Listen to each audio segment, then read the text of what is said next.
새로움을 탐험하다. MBC.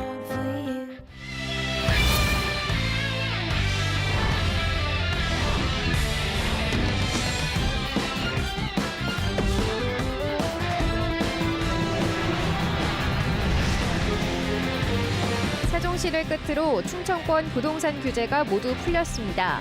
얼어붙은 시장에 어떤 영향을 줄지 관심입니다.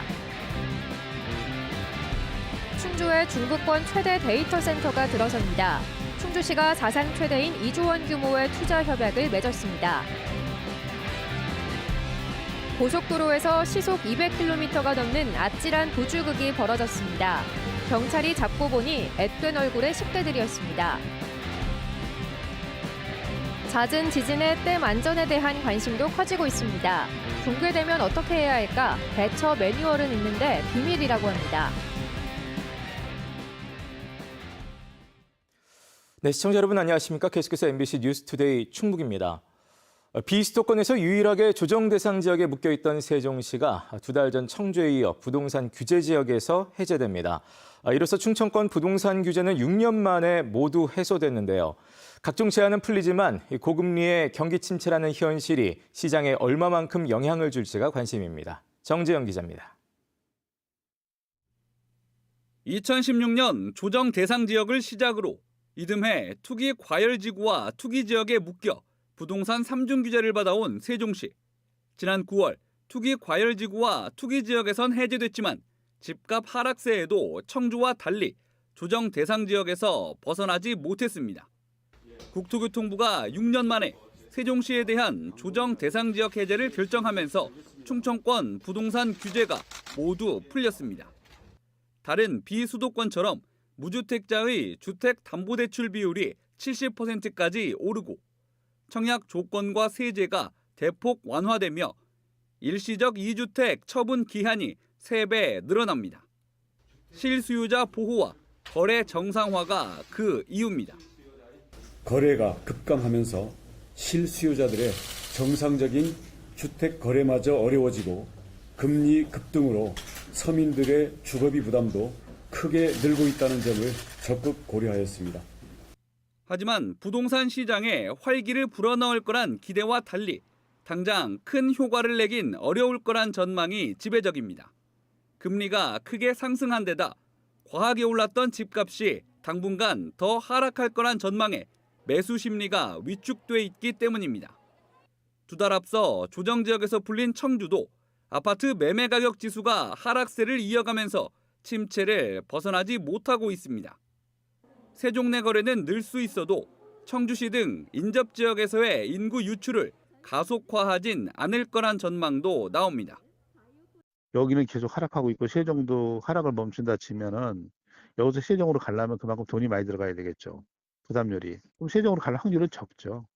청주 부동산 시장에 미치는 영향은 별로 없다. 세종에서도 거래에 숨통은 트이겠지만 고금리가 해소되지 않는 한 인구 증가에 기대를 걸긴 어렵다는 분석이 나옵니다. 조정적 풀렸다고 해서 인구가 유입이 되고 매매가 막 이루어지고 청주나 대전 사람들이 막 들어온다. 이거는 기대하기 어려워요. 내년에는 뭐 7%, 8%까지 올라간다고 하니까 더 사람들이 몸을 사리잖아요.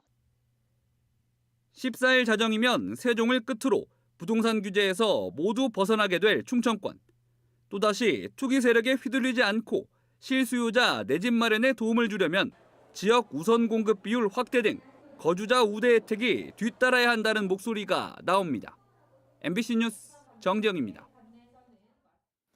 네, 한편 11월 들어서도 충북 지역 아파트 가격은 하락세를 보이고 있습니다. 한국부동산원이 11월 첫 주 아파트 가격 동향을 조사한 결과 충북의 아파트 매매 지수는 마이너스 0.19%로 전주보다 하락폭이 확대됐습니다. 올해 들어 충북의 아파트 매매 가격은 마이너스 0.69%로 지난해 누적 변동률 12.26%와 큰 차이를 보이고 있습니다. 11월 첫 주의 아파트 전세 가격도 마이너스 0.22%로 전주보다 하락폭이 확대됐습니다. 정보통신기술 시대, 데이터는 쌀과 석유에 비유될 만큼 중요한 핵심입니다. 그래서 그 데이터를 관리하는 데이터 센터 역시 굉장히 중요한데요. 지난달 카카오 마비 사태를 계기로 정부가 데이터 센터의 수도권 집중을 완화하기로 한 가운데 중부권 최대 데이터 센터가 충주에 들어옵니다. 이승준 기자가 보도합니다. 빅데이터 시대의 핵심 인프라인 데이터 센터, 서버와 네트워크 스토리지 등 정보통신 기술에 필요한 장비를 한데 모아 24시간 관리하는 필수 시설입니다. 현재 전국에 구축된 데이터 센터는 모두 142곳. 이 가운데 60%는 수도권에 집중돼 있습니다. 지난달 카카오 마비 사태에서 보듯 데이터 센터의 집중은 화재나 지진 등 재난의 취약 요소.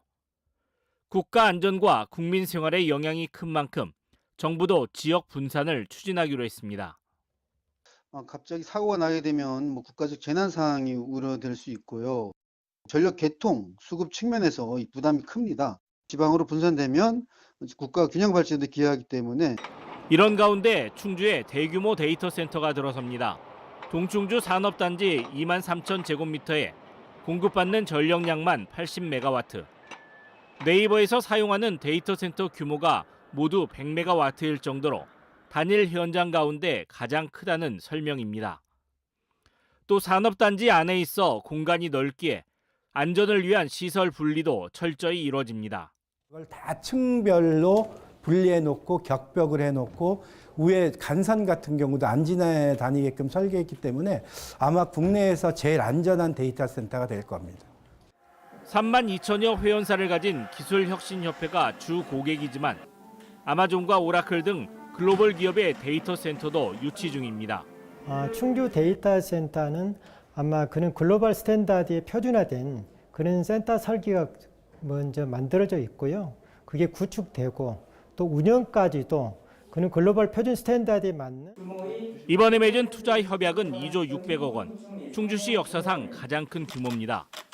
현대 엘리베이터의 투자액이 3,500억이었던 걸 고려하면 이번 협약의 중요성을 알 수 있습니다. 동충주 산업단지에 들어서는 충주 데이터 센터는 내년 5월 착공해 오는 2025년 9월 완공 예정입니다. MBC 뉴스 이승준입니다. 철새 도래지가 많은 충북에서 연일 고병원성 조류 인플루엔자 감염이 잇따르고 있습니다. 충청북도는 H5형 항원이 검출된 청주시 북이면의 유경오리 농장이 H5N1형 고병원성 조류 인플루엔자 확진 판정을 받아 이 농장 오리 2만 2천 마리를 처분했습니다. 이는 전날 메추리 농가에 이어 청주시 북이면에서만 4번째 확진입니다. 충북에서는 지난달 26일 이후 진천과 청주의 가금 농장에서만 고병원성 조류 인플루엔자가 6차례 발병해 가금류 77만여 마리가 처분됐습니다. 청주 상당구 정우택 의원이 제21대 국회 후반기 여당목 국회 부의장으로 선출됐습니다.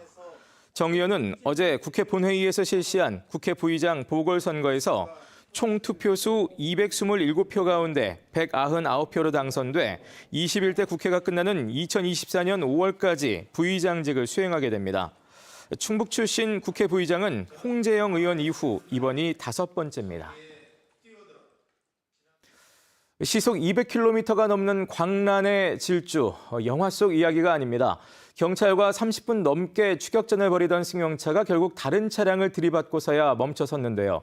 잡고 보니 차량을 훔쳐 달아나던 10대 청소년들이었습니다. 김은초 기자가 취재했습니다. 제천시 금성면 평택 제천 고속도로. 검은색 승용차가 빠르게 내달리고 순찰차 한 대가 경광등을 켠 채 뒤쫓습니다. 곧바로 순찰차 한 대가 더 따라갑니다. 최고 시속 200km가 넘는 위험천만한 추격전은 40분 넘게 이어졌습니다. 60km에 걸친 추격전은 앞서가던 다른 승용차를 들이받고서야 끝났습니다. 앞으로 추월을 해서 속도를 늦추려고 했는데 이 친구들이 이제 눈치를 채고 저희 순찰차가 이제 그 차량 앞으로 이제 나가는 거를 막기 위해서 1차로, 2차로를 왔다 갔다 그러면서 경찰이 다가가 운전자를 끌어냅니다. 차 안에 있던 이들은 10대 청소년 3명이었습니다. 지난 6일 경북 경주의 한 아파트 주차장에서 문이 안 잠긴 차를 훔쳐 돌아다니던 중이었습니다. 이들이 괴산 중부내륙고속도로로 진입한 것을 추적한 경북 경찰의 공조 요청을 받고 충북 경찰이 순찰차 넉 대를 투입해 검거했습니다. 이들은 훔친 차량을 수차례 갈아타며 목적지 없이 전국을 배회해온 것으로 전해졌습니다. 물어봤는데 그냥 목적지는 없다. 차를 훔쳐서 다른 지역으로 가서 또 그 지역에서 차를 훔치고. 경찰은 10대 3명을 특수절도와 무면허 운전, 교통사고 처리 특례법 위반 등의 혐의로 입건해 추가 범행 사실과 공범 등을 조사하고 있습니다. 같은 날 울산에서도 중학생 3명이 훔친 차량을 몰다 가로수를 들이받고 붙잡히는 등 10대 청소년들의 무면허 적발 건수는 해마다 10,000건 안팎에 이릅니다. MBC 뉴스 김은초입니다. 괴산에서 발생한 강도 4.1의 지진. 먼 지역에서도 감지가 됐지만 특히 맞닿아 있는 충주에서는 당연히 그 진동이 크게 느껴졌습니다. 자, 이 두 지역의 공통점은 모두 댐이 있는 곳인데요. 과연 지진에서 안전할까요? 이지연 기자가 보도합니다. 높이 97.5m, 길이 447m에 이르는 충주댐. 남한강 유역 최대 규모의 다목적 댐입니다. 저수량은 무려 27억 5천만 톤에 이릅니다. 이런 댐이 지진으로 무너진다면 어떨까? 계획에 따라 방류해야 할 물이 한꺼번에 쏟아져 내리며 하류 지역을 덮치게 됩니다. 하지만 피해 예상 지역이 어디인지, 어떻게 대피해야 하는지 행동 요령은 아무도 모릅니다. 댐 붕괴 시 대처 매뉴얼은 기밀로 관리돼 유관기관 안에서만 공유되고 있기 때문입니다. 정보가 노출됐을 때 테러에 악용될 수 있다는 이유에서입니다. 저희 같은 경우는 자체 지진에 관련된 행동 매뉴얼이 준비가 되어 있습니다. 매뉴얼에 의거해서 지진 훈련을 하고 있습니다. 규모가 작은 괴산댐도 마찬가지입니다. 붕괴 시 영향과 대처법은 모두 비공개입니다. 댐 관리기관은 재난 단계별 대응 상황을 갖추고 있고 무너질 일이 없어 걱정하지 않아도 된다고 설명합니다. 특히 충주와 괴산댐은 하천 바닥 안반에 콘크리트를 꽂아 물의 압력을 견디는 중력식 댐이라 6.5 이상의 강도에도 견딜 수 있다는 겁니다. 발전용 댐은 현재까지 발생한 홍수 및 지진으로부터 어떤 영향도 받은 적이 없으며 충분히 견딜 수 있도록 설계되어 있어 안전합니다.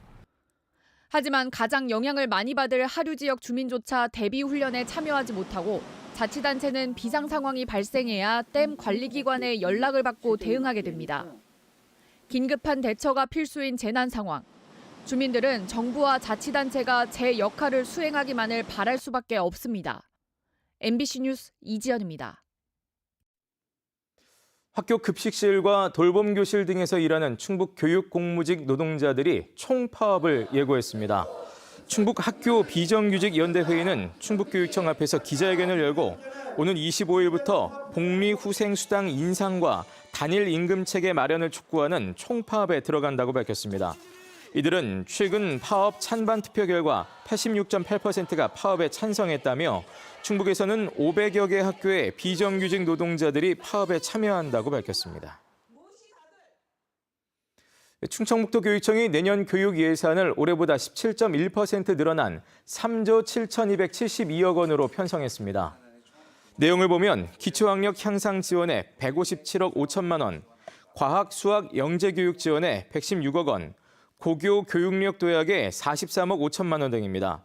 특히 이번 예산에는 학교교육 정상화와 노벨 프로젝트 창의 인재 양성 등 윤건영 교육감 공약사업 46건에 필요한 예산 28억 5천만 원도 반영됐습니다. 도교육청 예산안은 도의회 심의 의결을 거쳐 다음 달 중 확정됩니다.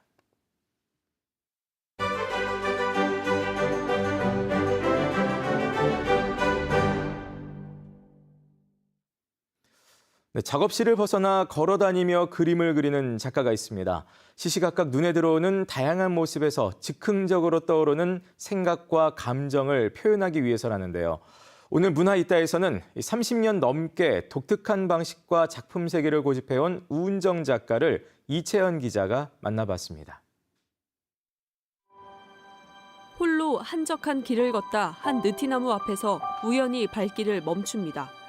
단 몇 분 만에 손바닥만한 스케치북 위에 펜 하나로 거칠게 그려낸 드로잉 한 점. 고목이 되어가는 나무와 앙상한 가지들. 여기서 문득 중년 가장의 회한을 받습니다. 그 감정을 5분 만에 그려냅니다. 나무 앞에 서면 겸손하고 겸허해지는 문제가 움직임이 제자리에서 그대로 그 시간들을 다 온전히 견뎌내는 즉 스스로 자기를 지키고 가꾸는 그 모습이 저로서는 숙연해지는 거죠. 작가의 이런 즉흥적 작품 활동은 30여 년째. 희로애락 같은 인간의 보편적 감정이 어떻게 예술로 표현될 수 있을까? 답을 찾기 위해 걷고 또 걸었습니다. 독학으로 풍경화가 길을 걸었던 아버지를 따라 화가가 된 뒤 낮과 밤 가리지 않고 해마다 천리 넘는 길을 걸었습니다. 처음엔 호기심에서였지만 종이지도 한 장에 의지해 떠난 길들은 스스로를 낯선 공간에 고립시키는 수행이자 깨어있음 그 자체가 됐습니다. 드로잉은 혈액과 같은 거라서 우리 몸을 움직이게 할 수 있는 가장 근원적인 원동력이 되는 단초를 주는 게 창작의 단초를 주는 게 드로잉이라고 생각합니다. 제가 이제 화가로서 깨어있음을 자각하는 거죠. 도심 개발로 잘려나간 가로수 흔적들에선 인간의 욕망을, 밤길 속 마주한 거대한 덩어리 같은 나무들에선 누군가의 부재와 그리움에 대해 이야기하고, 시시각각 변하는 풍경을 나란히 이어붙인 거대한 캔버스에선 평범한 인간의 뒷모습이 떠오릅니다.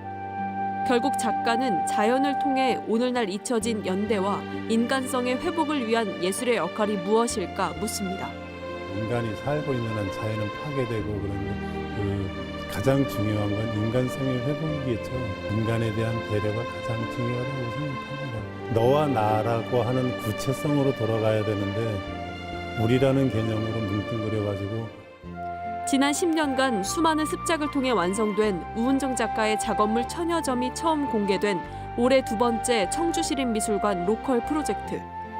작가는 스마트폰 세상에서 넘쳐나는 이미지들 뒤로 오히려 보이지 않는 연대와 자연에 대한 소중함을 이야기하고 있습니다. MBC 뉴스 이채연입니다.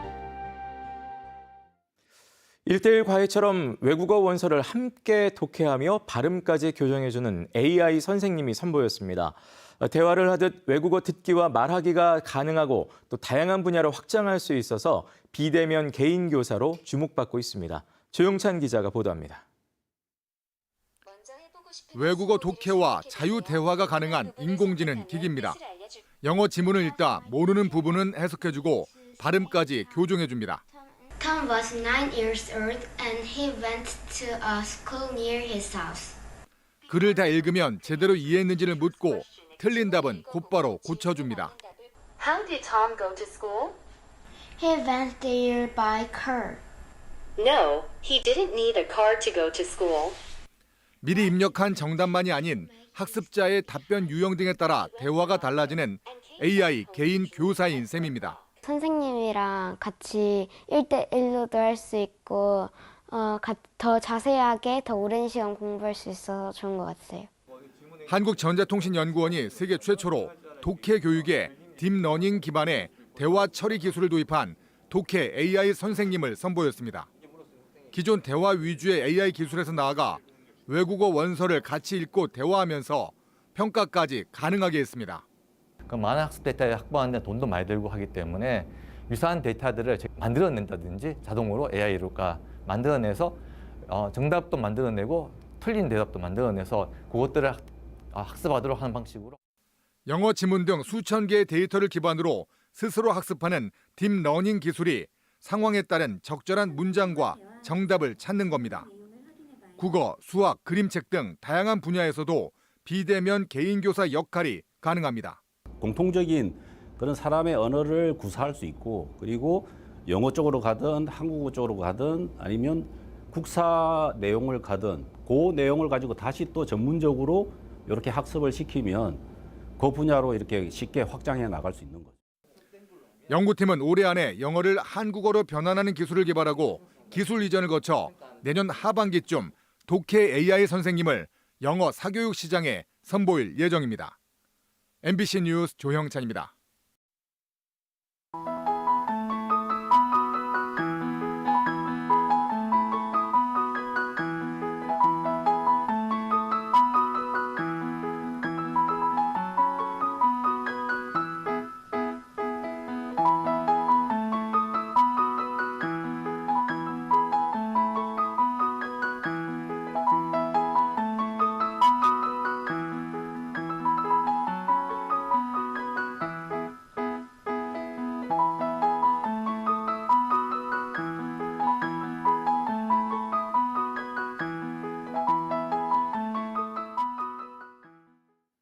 주민 반발로 중단됐던 우암산 둘레길 조성 사업이 본격화됩니다. 청주시는 기존 도로는 그대로 두고 데크를 설치해 보행로를 늘리는 우암산 둘레길 조성 계획을 최종 확정하고 어제 인도와 가로등 공사를 위한 입찰을 공고했습니다. 입찰은 전자 입찰 방식으로 진행되며 최종 사업자로 선정되면 다음 달부터 내년까지 1년 동안 공사를 담당하게 됩니다. 앞서 청주시는 우암산 순환도로 4.2km 구간의 도로 한쪽 면을 걷어내고 걷기 길을 조성하는 둘레길을 추진하다 인근 주민들의 반대로 사업을 재검토했습니다. 음성군이 드론 특별 자유화 구역 지정에 도전합니다. 음성군은 삼성면과 대소면, 음성읍 일대 41.6제곱킬로미터 구역을 규제 특구로 지정받기 위해 대학 그리고 5개 기업과 협력 사업을 추진하기로 하고 주민 의견 수렴 절차를 마쳤다고 밝혔습니다. 음성군은 이달 중 국토교통부에 구역 지정을 신청할 방침입니다. 드론 특별 자유화 구역으로 지정되면 비행 허가 절차와 고도 제한 규제를 벗어나 환경 감시나 물류 배송 등 다양한 드론 실증 사업이 가능합니다. 경찰의 국립경찰병원 분원 건립 1차 후보지 발표가 임박한 가운데 제천시가 시민 결의대회를 갖고 막판 유치 총력전을 벌였습니다. 어제 제천시청에 모인 시민 300여 명은 결의문 낭독과 구호 제창 등을 하며 범시민 차원의 유치 의사를 드러냈습니다. 경찰청은 당초 지난주 19개 응모 지자체 가운데 3곳을 1차 후보지로 선정할 계획이었으나 12구 참사와 국정감사 등으로 발표를 미뤘습니다. 제천시는 경찰청이 공표한 일정 등을 고려해 조만간 발표가 있을 것으로 예상하고 있습니다. 의암 유인석 선생의 제천의병이 활약한 제천시 화산동 남산에 의병공원과 마을 창작소가 문을 열었습니다. 제천시는 화산동 도시재생 사업으로 91억 1,500만 원을 들여 의병을 주제로 한 공원과 2층 규모의 마을 창작소를 준공했습니다. 마을 창작소에는 마을 카페를 비롯해 사격과 양궁 등 6종의 스포츠 체험 시설이 들어섰습니다. 제천시는 이번 사업으로 도심 관광 활성화와 역세권 도시 재생을 기대하고 있습니다. 네, 뉴스를 마칩니다. 고맙습니다.